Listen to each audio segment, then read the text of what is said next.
آخر حضرت عائشہ رضی اللہ تعالی عنہ ساری زندگی حضرت علی رضی اللہ تعالی عنہ سے ناراض کیوں رہیں؟ حضرت علی رضی اللہ تعالی عنہ نے حضرت عائشہ کے بارے میں ایک ایسی بات کہہ دی کہ جس کو لے کر حضرت عائشہ صدیقہ رضی اللہ تعالی عنہ ان سے اتنی ناراض ہو گئی کہ پھر ساری زندگی کبھی بات نہ کی، اور یہ ناراضگی اتنی بڑھی کہ آگے جا کر ان دونوں کے بیچ ایک جنگ ہوئی کہ جس میں ہزاروں صحابی۔ بسم اللہ الرحمن الرحیم۔ ناظرین، حضور صلی اللہ علیہ وآلہ وسلم کی سب سے چہیتی بیوی حضرت عائشہ رضی اللہ تعالی عنہ حضرت علی رضی اللہ تعالی عنہ کی ایک بات کی وجہ سے ان سے اتنا زیادہ غصہ ہو گئیں کہ پھر ساری زندگی کبھی بھی حضرت علی رضی اللہ تعالی عنہ سے بات نہ کی۔ وہ حضرت علی رضی اللہ تعالی عنہ سے اتنا زیادہ غصہ رہتی کہ ان کا نام تک لینا بھی گوارا نہ کرتی۔ آخر یہی ناراضگی اتنی آگے پہنچی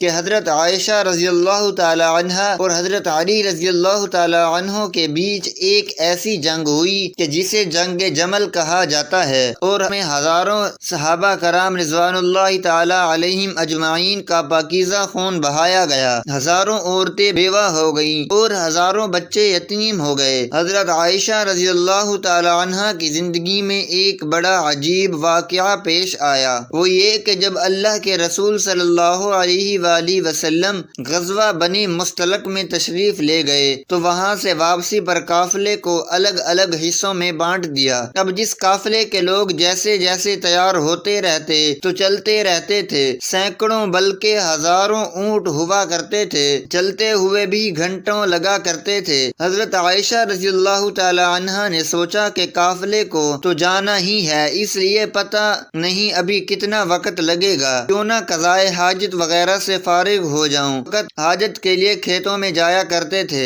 لہذا آپ رضی اللہ تعالی عنہ دور چلی گئیں تاکہ فراغت حاصل کر سکیں۔ جب فارغ ہو کر واپس آئیں تو آپ نے ہودج میں بیٹھنا تھا کہ جس کو سواری کے اوپر رکھا جاتا ہے۔ اتنے میں حضرت عائشہ نے محسوس کیا کہ میں نے گلے میں ایک ہار پہنا ہوا تھا، وہ کہیں ٹوٹ کر گر گیا ہے۔ سوچا کہ ابھی تو روانہ ہونے میں وقت لگے گا، اس لیے جا کر ہار تلاش کر لیتی ہوں۔ آپ رضی اللہ تعالی عنہ کے بار بار تلاش کرنے پر واپس اسی کھیت کی طرف گئیں۔ پیچھے صحابہ کرام رضوان اللہ تعالی علیہم اجمعین نے سوچا کہ حضرت عائشہ رضی اللہ تعالی عنہ واپس تو آ ہی گئی تھیں، لہذا ہودج میں بیٹھ بھی گئی ہوں گی، اس لیے 4-5 آدمیوں نے ہودج کو اٹھا کر اونٹ پر سوار کر دیا۔ حضرت عائشہ رضی اللہ تعالی عنہ عمر میں کم تھیں اور وزن بھی کم تھا، 4-5 آدمی اٹھانے والے تھے تو ان کو پتہ بھی نہ چلا کہ آپ اندر بیٹھی ہیں یا نہیں۔ اب قافلے کے لوگ تو وہاں سے چلے گئے۔ جب حضرت عائشہ رضی اللہ تعالی عنہ واپس آئیں تو دیکھا کہ وہ جگہ تو خالی پڑی ہے اور قافلہ جا چکا ہے، تو حضرت عائشہ رضی اللہ تعالی عنہ بہت پریشان ہوئیں، لیکن دوسری طرف آپ کو اطمینان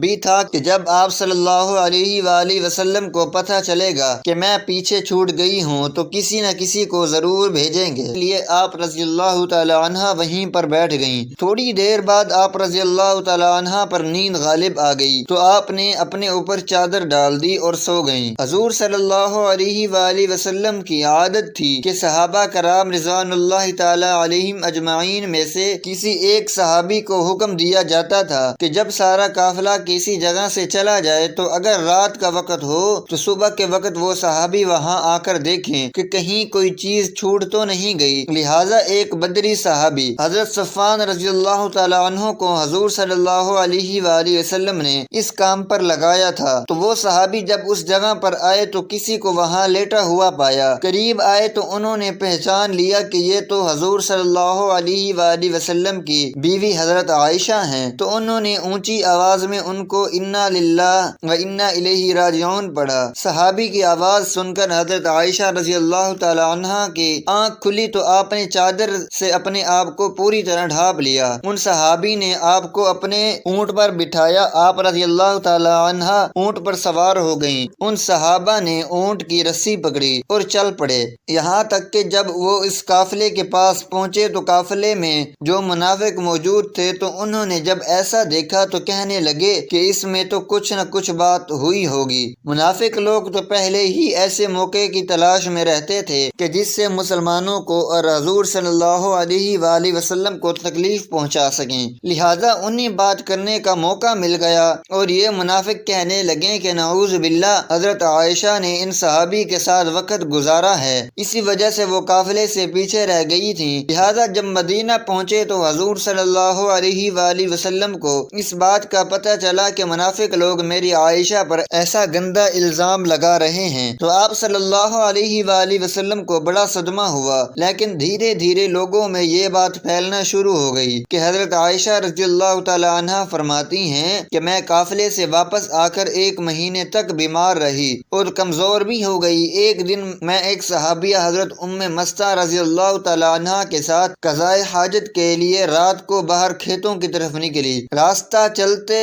ایک جگہ پر ان صحابیہ کو ٹھوکر لگی تو انہوں نے اپنے بیٹے کو بد دعا دی، تو حضرت عائشہ رضی اللہ تعالی عنہا فرماتی ہیں کہ میں نے ان سے کہا کہ آپ اپنے بیٹے کے لیے بد دعا کیوں کر رہے ہیں؟ تو وہ کہنے لگی کہ اے عائشہ، کیا تمہیں پتہ نہیں کہ وہ تمہارے بارے میں کیا باتیں کرتا ہے؟ تو ان صحابیہ نے حضرت عائشہ رضی اللہ تعالی عنہا کو ساری باتیں بتا دیں کہ اے عائشہ، تمہارے بارے میں سارے شہر میں ایسی ایسی باتیں ہو رہی ہیں۔ حضرت عائشہ رضی اللہ تعالی عنہا فرماتی ہیں کہ جب میں نے یہ سنا تو میرے دل پر بہت بڑا صدمہ لگا اور جلدی سے گھر واپس آ کر حضور صلی اللہ علیہ وآلہ وسلم کا انتظار کرنے لگی۔ جب آپ صلی اللہ علیہ وآلہ وسلم مسجد سے تشریف لائے تو میں آپ کے سامنے آئی اور سلام کیا۔ آپ نے سلام کا جواب دیا لیکن چہرہ دوسری طرف پھیر لیا۔ میں دوسری طرف سے آئی مگر حضور صلی اللہ علیہ وآلہ وسلم نے اپنی نگاہیں دوسری طرف کر لیں۔ آپ کی خاموش نگاہوں نے مجھے ساری باتیں سکھا دی تھی کہ اس وقت آپ صلی اللہ علیہ وآلہ وسلم کی طبیعت پر بوجھ ہے اور آپ مجھ سے کوئی بات نہیں کرنا چاہتے ہیں۔ میں نے سوچا کہ چلو میں اپنے ماں باپ کے گھر چلی جاتی ہوں تاکہ صحیح حالات کا پتہ چل سکے کہ آخر میرے بارے میں کیسی کیسی باتیں کی جا رہی ہیں۔ تو میں نے گھر جانے کی اجازت چاہی تو آپ صلی اللہ علیہ وآلہ وسلم نے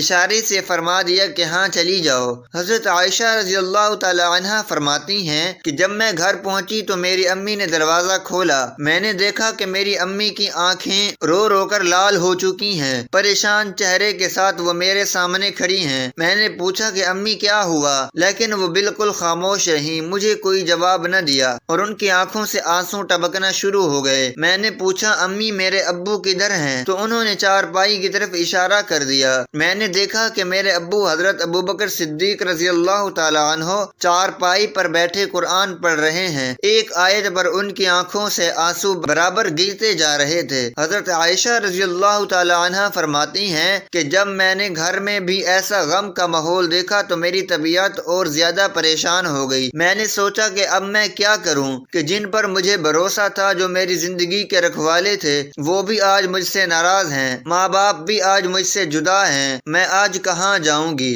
دل میں خیال آیا کہ کیوں نہ میں اپنے اللہ کی طرف متوجہ ہو جاؤں۔ اس لیے حضرت عائشہ رضی اللہ تعالی عنہا فرماتی ہیں کہ میں نے وضو کیا اور گھر کے ایک کونے کی طرف جانے لگی تو امی نے پوچھا کہ اے عائشہ صدیقہ کدھر جا رہی ہو؟ کیونکہ ان کو ڈر لگ رہا تھا کہ میری بیٹی پریشان ہے، ایسا نہ ہو کہ کوئی بڑا فیصلہ کر کے خود کو ہلاک نہ کر لے۔ حضرت عائشہ صدیقہ رضی اللہ تعالی عنہا فرماتی ہیں کہ میں نے اپنی امی کو کہا کہ امی میں اپنے رب سے دعائیں کرنے جا رہی ہوں۔ حضرت عائشہ رضی اللہ تعالی عنہا فرماتی ہیں کہ میں نے مصلی بچھایا اور سجدے میں سر رکھ کر دعائیں مانگنے شروع کر دی کہ اے پروردگار، اے فریادوں کی فریاد سننے والے، اے تیرے مقبول بندوں پر جب بھی کوئی ایسا وقت آیا تو اللہ تو نے ہی ان کی مدد فرمائی۔ اے اللہ، یوسف علیہ السلام پر الزام لگایا تھا تو آپ نے ایک بچے سے گواہی دلا کر انہیں بچایا۔ اے اللہ، حضرت مریم پر الزام لگایا گیا تھا تو آپ نے ہی ان کے شیر خوار بچے سے پاک دامنی کی گواہی دلوائی۔ اے اللہ، آج تیرے محبوب کی عائشہ تیرے دروازے پر حاضر ہے اور فریاد کرتی ہے کہ مجھ پر بھی تہمت لگی ہے، اے اللہ تو حمیرہ کی مدد فرما۔ میرے شوہر نے بھی اس وقت میرا ساتھ چھوڑ دیا ہے، اب آپ کے علاوہ میرا کوئی سہارا نہیں ہے جو اس کمزور کو تسلی دے سکے، اے اللہ میری مدد فرما۔ حضرت عائشہ رضی اللہ تعالی عنہا نے رو رو کر دعائیں کر رہی تھی، ادھر دعائیں مانگی جا رہی تھیں اور ادھر حضور صلی اللہ علیہ وآلہ وسلم نے مسجد نبوی میں ایک مجلس مشاورت قائم کی ہوئی تھی کہ جس میں حضرت عائشہ رضی اللہ تعالی عنہا کے والد والد حضرت ابوبکر صدیق کے علاوہ باقی سارے بڑے بڑے صحابہ کرام رضوان اللہ تعالی علیہم اجمعین موجود تھے۔ حضور صلی اللہ علیہ وآلہ وسلم سب کے بیچ غم زدہ بیٹھے ہوئے تھے۔ صحابہ کرام کے چہروں پر اداسی تھی کیونکہ وہ اپنے محبوب حضور صلی اللہ علیہ وآلہ وسلم کے چہرے کو غم زدہ دیکھ رہے تھے کہ جس کی وجہ سے صحابہ کرام کی بھی طبیعت کچھ عجیب سی بن چکی تھی۔ اس لیے صحابہ کرام تو سسکیاں لے لے کر رو رہے تھے۔ حضور صلی اللہ علیہ وآلہ وسلم نے اپنے صحابہ سے پوچھا کہ اس معاملے میں تم مجھے کیا مشورہ دیتے ہو؟ تو سب سے پہلے حضرت عمر رضی اللہ تعالی عنہ نے آگے بڑھ کر کہا کہ اے اللہ کے رسول، اللہ تعالیٰ نے آپ کو اتنی عزت اور شرافت بخشی ہے کہ آپ کے بدن پر کسی گندی مکھی کو بھی بیٹھنے کی اجازت نہیں، تو جب اللہ نے آپ کو اتنا پاکیزہ بنایا ہے تو آپ کے جیون ساتھی ایسی کیسے ہو سکتی ہے کہ جس کے اندر گناہوں کی گندگی ہو؟ اس لیے مجھے تو یہ چیز بالکل جھوٹ نظر آتی ہے۔ اس کے بعد حضرت عثمان رضی اللہ تعالیٰ عنہ سے پوچھا کہ اے عثمان تم کیا کہتے ہو؟ تو حضرت عثمان رضی اللہ تعالیٰ عنہ نے اس وقت نبوت کی صحبت کا حق ادا کر دیا۔ انہوں نے عرض کیا کہ اے اللہ کے رسول، اللہ تعالیٰ نے آپ کو ایسا بنایا ہے کہ بادل آپ کے سر پر سایہ کیے رہتا ہے، آپ کا سایہ زمین پر نہیں پڑتا، کہ ایسا نہ ہو کہ کسی کا قدم آپ کے سائے پر پڑ جائے۔ جب اللہ تعالیٰ نے آپ کے ادب کا اتنا لحاظ فرمایا کہ کسی کے قدم آپ کے سائے پر نہیں پڑ سکتے، تو یہ کیسے ممکن ہو سکتا ہے کہ کسی کو آپ کے پاکیزہ بیوی پر قابو حاصل ہو جائے کہ وہ ان کے ساتھ کچھ غلط کام کر سکے؟ لہذا یہ چیز تو ہمارے وہم و گمان سے بھی باہر ہے کہ اماں عائشہ رضی اللہ تعالی عنہ کے ساتھ ایسا کچھ ہوا ہوگا۔ ان کی باتیں سن کر حضور صلی اللہ علیہ وآلہ وسلم خاموش ہو گئے، لیکن تھوڑی دیر بعد حضور صلی اللہ علیہ وآلہ وسلم نے حضرت علی رضی اللہ تعالی عنہ سے پوچھا کہ اے علی تم اس معاملے میں کیا کہتے ہو؟ تو حضرت علی رضی اللہ تعالی عنہ نے عرض کیا کہ اے اللہ کے رسول، ایک بار میں نے دیکھا کہ آپ کے جوتوں میں کچھ گندگی لگ گئی تھی، لیکن آپ صلی اللہ علیہ وآلہ وسلم کو تو اس گندگی کی خبر نہیں تھی، اس لیے آپ نے جب ان جوتوں کو پہننا چاہا تو اللہ نے حضرت جبرائیل کو بھیج کر آپ کو اطلاع فرما دی کہ آپ کے جوتوں میں کچھ گندگی لگی ہوئی ہے۔ تو اے اللہ کے رسول، جو جوتوں پر گندگی لگی ہوئی تھی تو آپ کو بتا دیا گیا، تو اگر آپ کے گھر والوں کے ساتھ کوئی ایسا معاملہ ہوتا تو آپ کو کیوں نہ بتایا جاتا؟ اس لیے مجھے یہ بات ٹھیک نہیں نظر آئی۔ حضور صلی اللہ علیہ وآلہ وسلم سے خاموش ہو گئے۔ حضور صلی اللہ علیہ وآلہ وسلم کی اداسی دیکھ کر حضرت علی رضی اللہ تعالی عنہ دوبارہ کہنے لگے کہ اے اللہ کے رسول، اگر آپ کی طبیعت بہت زیادہ غم زدہ ہے تو آپ چاہیں تو عائشہ کو طلاق دے دیں، تو آپ کے لیے بیویوں کی کون سی کمی ہے؟ اللہ تعالیٰ آپ کو کوئی اور جیون ساتھی عطا فرما دے گا۔ ان کی یہ بات سن کر حضرت عمر رضی اللہ تعالی عنہ طرف اٹھے اور کھڑے ہو کر کہنے لگے اے اللہ کے رسول صلی اللہ علیہ وآلہ وسلم، آپ یہ ارشاد فرمائیں کہ عائشہ سے نکاح آپ نے اپنی مرضی سے کیا تھا یا آپ کو اللہ نے کہا تھا کہ عائشہ سے نکاح کرو؟ تو حضور صلی اللہ علیہ وآلہ وسلم نے انگلی سے آسمان کی طرف اشارہ کر کے بتا دیا کہ یہ حکم مجھے اللہ کی طرف سے دیا گیا تھا کہ عائشہ سے نکاح کرو۔ تو اس پر حضرت عمر رضی اللہ تعالیٰ عنہ فرمانے لگے کہ اے اللہ کے رسول، اب آپ مجھے چھوڑ دیجئے اور ان منافقوں کو چھوڑ دیجئے، میری تلوار جانے اور ان منافقوں کی گردن جانے، وہ اللہ کے پسند کی عورت کے بارے میں ایسی باتیں کر رہے ہیں، میں ان سبھی کی گردنیں اڑا دوں گا۔ حضور صلی اللہ علیہ وآلہ وسلم نے اس وقت حضرت عمر رضی اللہ تعالیٰ عنہ کو محبت کی نگاہوں سے دیکھ کر حضرت عمر کے غصے کو ٹھنڈا کیا، اسے گویا ہوئے کہا اللہ کے رسول حضرت عمر سے کہہ رہے ہوں کہ اے عمر تیرا نگہبان ہو، تو نے میرے غم کو ہلکا کر دیا۔ حضرت عمر کی یہ بات سن کر حضور صلی اللہ علیہ وآلہ وسلم کی طبیعت کو اطمینان آ گیا اور پھر آپ صلی اللہ علیہ وآلہ وسلم مجلس سے اٹھ کر گھر چلے گئے۔ تھوڑی دیر بعد حضور صلی اللہ علیہ وآلہ وسلم ابوبکر رضی اللہ تعالیٰ عنہ کے گھر گئے تاکہ معلوم کرے کہ میری عائشہ کس حال میں ہے، کیونکہ حضور صلی اللہ علیہ وآلہ وسلم حضرت عائشہ سے بہت محبت کرتے تھے، اس لیے گھر پہنچ کر آپ نے دروازہ کھٹکھٹایا تو حضرت عائشہ کی امی نے آ کر دروازہ کھولا۔ حضور صلی اللہ علیہ وآلہ وسلم نے دیکھا کہ ان کا رو رو کر برا حال ہو چکا ہے، اور پھر گھر کے اندر آ کر جب ابوبکر صدیق رضی اللہ تعالیٰ عنہ کی طرف دیکھا تو ان کی آنکھیں رو رو کر لال پڑ چکی تھیں۔ آپ نے پوچھا کہ عائشہ کہاں ہے؟ تو امی نے گھر کے ایک کونے کی طرف اشارہ کر دیا۔ اس وقت حضرت عائشہ رضی اللہ تعالی عنہ سجدے میں پڑی رو رہی تھی۔ بعد میں حضرت عائشہ رضی اللہ تعالی عنہ فرماتی ہیں کہ حضور صلی اللہ علیہ وآلہ وسلم جس وقت گھر میں تشریف لائے تو میرا دل کر رہا تھا کہ میں آپ صلی اللہ علیہ وآلہ وسلم کے قدموں میں بیٹھ جاؤں اور جی بھر کر رو دوں کہ اے میرے حبیب، یہ میرے ساتھ کیا ہو رہا ہے؟ کیا آپ اپنی عائشہ کو ایسے چھوڑ دیں گے؟ مگر میرے دل نے کہا کہ اے عائشہ، تو نے اپنے رب کے سامنے اپنی فریاد بیان کر لی ہے، اس لیے اب اپنے رب سے ہی مانگو، تیرا رب ہی تیرا نگہبان ہوگا۔ لہٰذا حضور صلی اللہ علیہ وآلہ وسلم نے پکارا کہ اے عائشہ، تو آپ صلی اللہ علیہ وآلہ وسلم کی آواز سن کر حضرت عائشہ رضی اللہ تعالی عنہا نے سجدہ پورا کیا اور آ کر چارپائی پر خاموش بیٹھ گئیں۔ حضور صلی اللہ علیہ وآلہ وسلم قریب ہی بیٹھے ہوئے تھے۔ آپ نے بہت پیار سے سمجھاتے ہوئے کہا کہ اے عائشہ، اگر تجھ سے حقیقت میں کوئی ایسی غلطی ہو گئی ہے تو اپنے رب سے معافی مانگ لے، تیرا رب گناہوں کو بہت معاف کرنے والا ہے۔ تو حضرت عائشہ رضی اللہ تعالی عنہ فرماتی ہیں کہ اس وقت تک تو میں صبر کے ساتھ بیٹھی رہی، لیکن جب آپ صلی اللہ علیہ وآلہ وسلم سے یہ باتیں سنی تو میرے برداشت کے باندھ ٹوٹ گئے اور میری آنکھوں سے آنسو بہنے لگے۔ میں بیٹھی رو رہی تھی مگر خاموش تھی۔ آخر روتے ہوئے میں نے کہا کہ اے اللہ کے رسول، میں وہی بات کہوں گی جو یوسف علیہ السلام کے والد حضرت یعقوب نے کہی تھی کہ میں اپنا درد صرف اپنے رب سے بیان کرتا ہوں، کیونکہ اے اللہ کے رسول، آج اگر میں کہوں گی کہ میں نے ایسا غلط کام نہیں کیا تو آپ لوگ میری بات نہیں مانو گے، اور اگر کہہ دوں گی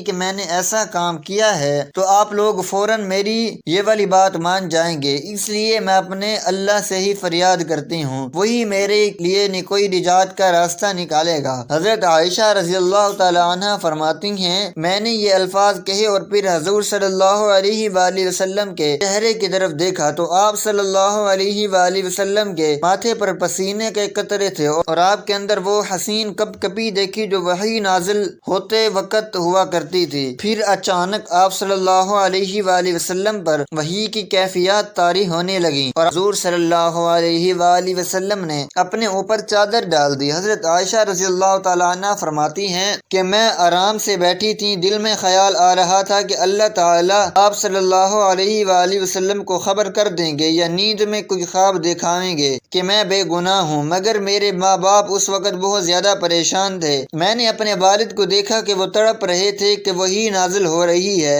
پتہ نہیں میری بیٹی کی قسمت کا کیا فیصلہ ہو۔ والد کی آنکھوں میں بھی آنسو تھے اور امی بھی رو رہی تھیں۔ تھوڑی دیر بعد حضور صلی اللہ علیہ وآلہ وسلم نے چہرے سے کپڑا ہٹایا تو آپ صلی اللہ علیہ وآلہ وسلم کا چہرہ 14ویں رات کے چاند کی طرح چمک رہا تھا۔ حضرت عائشہ رضی اللہ تعالی عنہ فرماتی ہیں کہ اس وقت جب میں نے آپ کے چہرے پر خوشی کے آثار دیکھے تو میں سمجھ گئی کہ اللہ تعالیٰ نے میری برات نازل فرما دی ہے۔ حضور صلی اللہ علیہ وآلہ وسلم نے ارشاد فرمایا کہ اے عائشہ مبارک ہو، اللہ کا کلام آیا ہے کہ تو بالکل بے گناہ ہے۔ حضرت عائشہ رضی اللہ تعالی عنہ فرماتی ہیں کہ اس وقت میری امی کہنے لگی کہ اے عائشہ اٹھو اور حضور صلی اللہ علیہ وآلہ وسلم کا شکریہ ادا کرو، لیکن حضرت عائشہ فرمانے لگی کہ اس وقت میری توجہ صرف اور صرف اللہ کی طرف تھی، تو میں نے کہا کہ میں کسی کا بھی شکریہ ادا نہیں کروں گی، بلکہ میں تو اپنے اللہ کا شکریہ ادا کروں گی، اسی نے تو آج مجھے بچایا ہے، آپ سب لوگوں نے تو مجھے چھوڑ دیا تھا۔ اللہ نے حضرت عائشہ کی پاک دامنی میں پوری 18 آیتیں نازل فرمائی۔ یہی نہیں کہ صرف حضرت عائشہ کو بے گناہ فرمایا، بلکہ اللہ نے حضرت عائشہ سے فرمایا کہ اے عائشہ، تمہیں اتنے دنوں تک جو تکلیفوں میں رہنا پڑا اس کے بدلے میں تمہارے لیے مغفرت اور بڑے اجر کا وعدہ کرتا ہوں۔ ناظرین، اس کے بعد حضرت عائشہ رضی اللہ تعالی عنہ پھر سے